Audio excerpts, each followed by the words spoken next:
thank you for doing this. Watching your movies for decades. We can say decades now, correct? Yeah.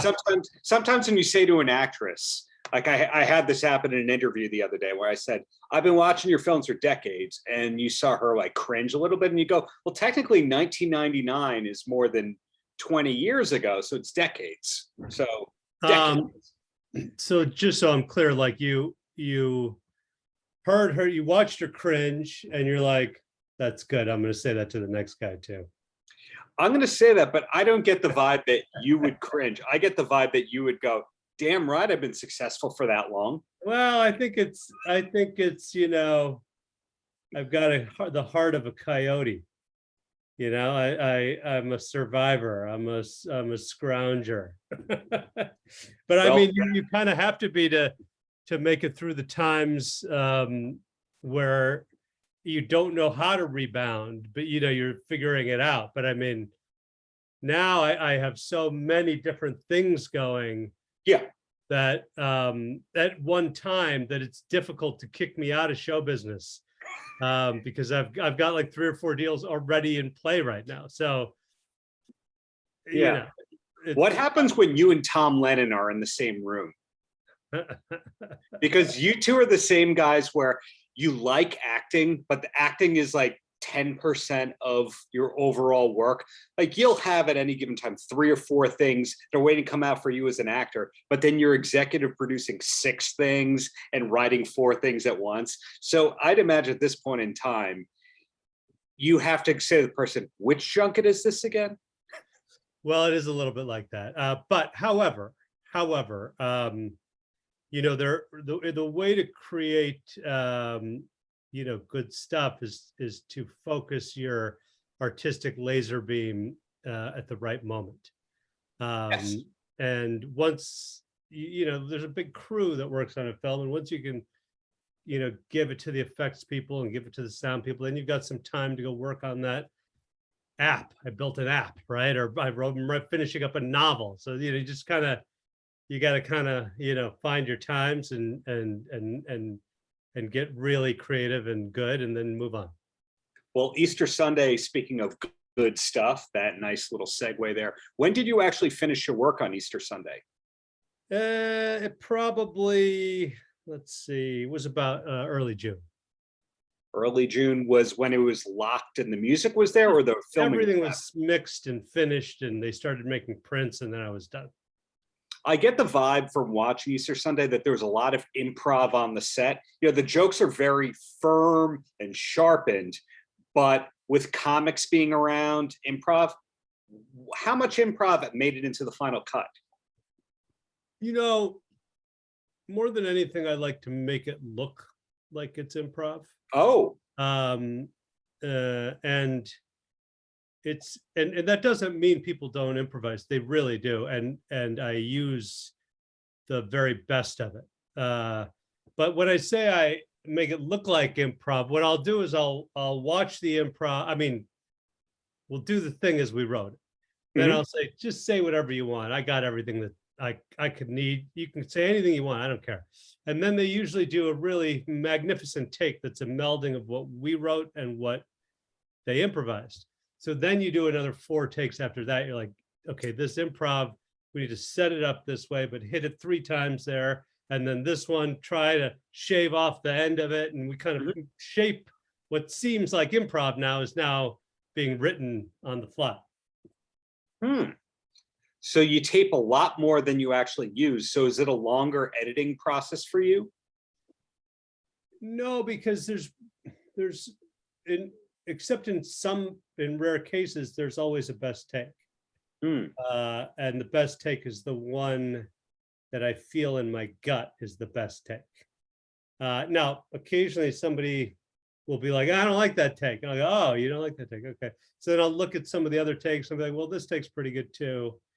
You know, if I don't feel terribly strongly, you know, there are often multiple good takes.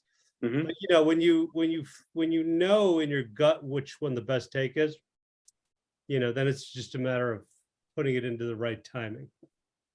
Wow, well said. And this movie, another thing that's great about it, besides the comedy and your direction and the cast, is it really unearths Filipino culture in an awesome way that mainstream culture is not used to. How much homework did you have to do on Filipino culture before taking on the role? I wouldn't say I did homework per se, but what I did do is I hired a lot of Filipinos. And when I Well, got into a situation while we were rewriting the script, we would go, we need this kind of thing. And so I'd call up Joe Coy and be like, this is what we're looking for. What kind of thing would be, and you go, the Balik Bayan box. We send it to the Philippines. I'm like, oh yeah, it's perfect.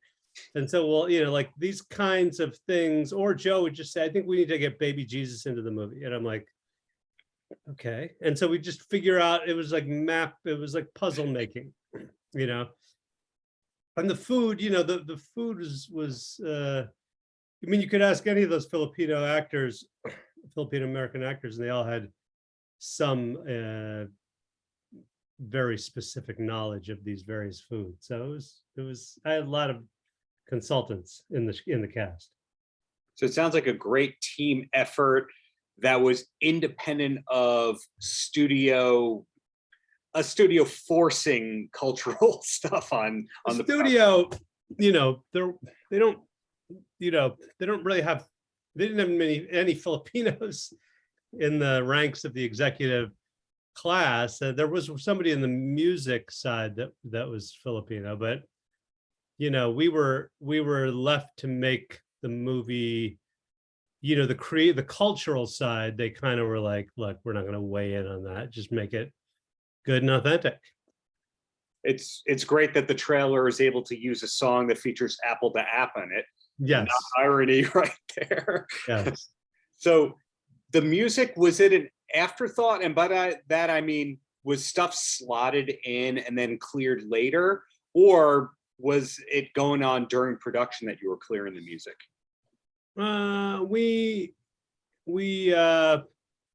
basically cut a scene and figure out what kind of beat it needs.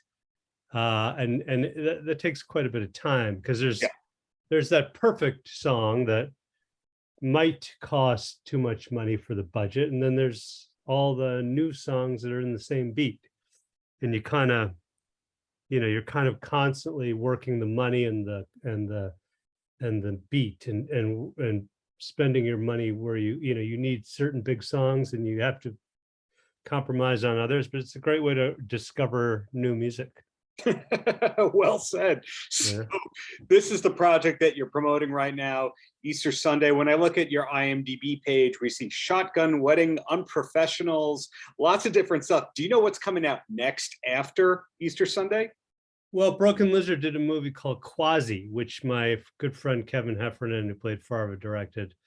We're almost done with that. I think it's going to come out this spring on Hulu, and it's a historical comedy. It's based in 12th century France. I play the King of France. There's a Pope and a hunchback. It's a full-on Monty Python movie. Wow. And so that's next. We're working on Super Troopers 3, and we'll try to shoot that as soon as we can. I got another movie called American Indian I'm trying to make, so I'm stacking them up as quickly as possible. There are a couple of golf movies I'm writing. So we'll see. Well, down to the last two questions here. With getting all that done, how do you manage to get it done? Are you a big to-do list person or a big calendar, regimented 15-minute block person?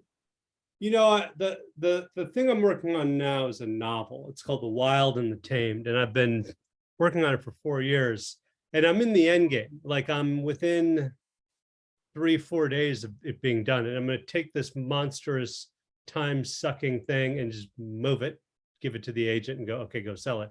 And then I'll be working on, a couple screenplays, very, very hard and specifically. So you can't ultimately work on two things at the same time. When it comes to writing, you can edit movies and you can write at the same time, but you really got to, when you're writing, there's only room for one thing. Well, the last question I've got related to the novel, because you mentioned that towards the beginning of our conversation. Oh, you find most directors, the dream is actually to be a novelist, to write a book every year or two. Is the novel an organic thing that happened, or you are a secret novelist? Well, I wrote a memoir called Mustache Shenanigans, right, which is the story of Broken Lizard and the story of how I got into show business and made the movies. So there's stories about all the movies. So, but I found it so satisfying, like so to be able to time travel back to high school and tell this story and that story and to focus on anything I wanted to. I always was curious about, after that, I was curious about writing a novel. And so I would write little chunks of a story here and there. I'd write like a chapter or two, and then I'd put it down. And finally, I decided to start doing it. And so I outlined the first 12 chapters, wrote to the end, and I'm like, okay, ended a little differently than I had expected. So now I'll write the outline for the next 12. And eventually I got to number 65, and that was the end of the book. And I rewrote it 9 times over 4 years, and I'm done. So the novelist dreams are still there. That's what I'm hearing. You know, writing novels is the most satisfying storytelling method I've been involved in. And I do stand up and I write screenplays, but this is special on a different level. You can, there's no budget. You can say anything you want because you can go into someone's thoughts. You can say mean things, dirty. You can just put it into the mouth of some other character. Like, it's incredible. It's really an incredibly satisfying. You can have jokes introduced on page 1, moved along on 100, and again on 300, and paid off on 350. You're like, it's magic. Paltrocast.